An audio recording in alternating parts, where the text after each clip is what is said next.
Bismillah, walhamdulillah, wassalatu wassalamu ala rasulillah, wa ala alihi wa sahbihi wa man ihtada bihuda amma ba'd. Azırkı şurada bir toquma hadis taralып ketти.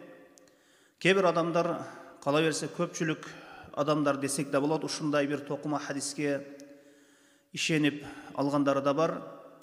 Ошол таралган toquma hadis қачан орозо жума күнүнө туура келе турган болсо, ошол Рамазан айы жума күнүнө туура келген жылда бир кыйкырык болот.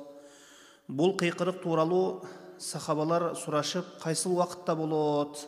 Башында болобу, ортосунда болобу, акырында болобу? Ошондо пайгамбарыбыз саллаллаху алейхи вассалам ортосунда, жарымында болот. Ошондо 70 000 киши өлөт, 70 000 киши дүлөй, 70 000 киши дудук болот экен деген мына ушундай сөздөр. Рамазандын биринчи күнү жумага туура келип калса, Рамазандын жарымында, ошол 15-inde мына ушундай окуялар болот деген хадис. Бул хадис мункар хадис, сахих эмес, кабыл кылына турган даражадагы хадис эмес. Бул хадис пайгамбарыбыз саллаллаху алейхи вассаламдан келген эмес.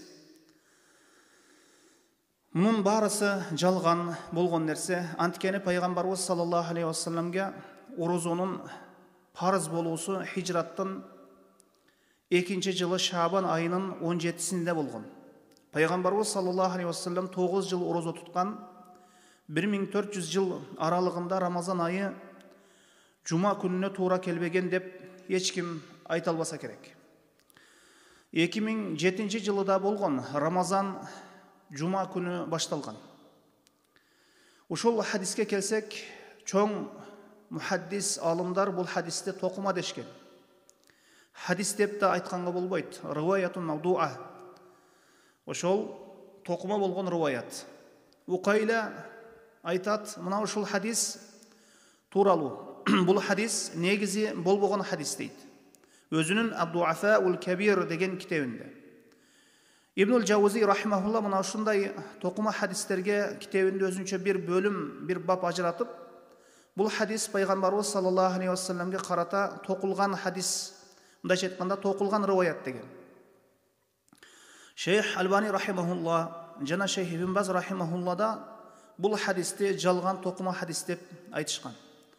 Мына ушундай токума хадистер таралган убакытта азыркы кезде хадистин заиф токумалыгын билүү, анын сахихтигин билүү өтө жеңил болуп калган. Google'га кирип хадистин башын жазсаңыз чыгат. Ошол хадис тууралуу сахихтиги жана заифтиги жана токумалыгы тууралуу маалыматты тез алып койсо болот. Ушундай мүмкүнчүлүктөр бар убакытта хадистин сахих токумалыгын билбей таратып жаткан илим талап кылуучумун деген адамдардын иши кызык. Бардык алымдар токума хадис дешкен. Чоң бир мухаддис алымдардын бири дагы бул хадисти хасан даражасына чыгарган эмес. Мындайча айтканда, даиф жиддан, өтө заиф болгон хадистердин катарына да кошкон эмес.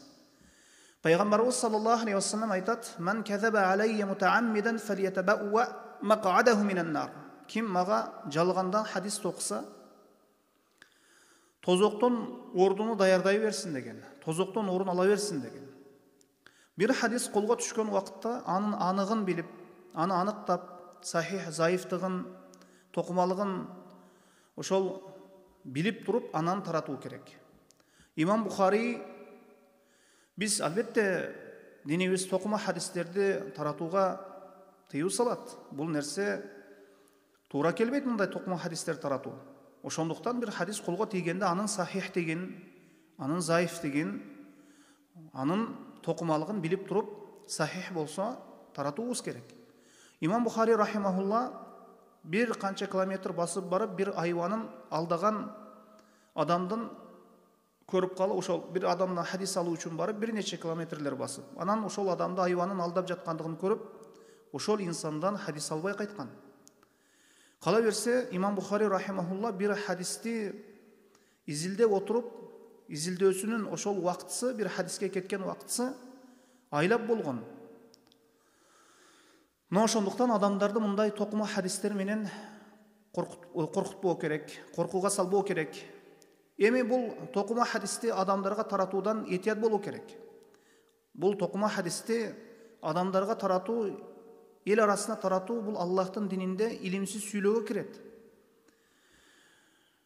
Эми 100 жылда биз 100 жолу ошол Рамазан келет.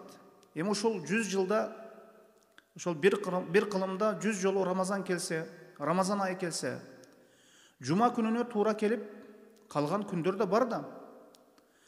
Эми бул бир хадис колубузга түшсө, анын аныгын билип туруп, анын сахихтигин, заифтигин, токумалыгын билип туруп таратуу керек.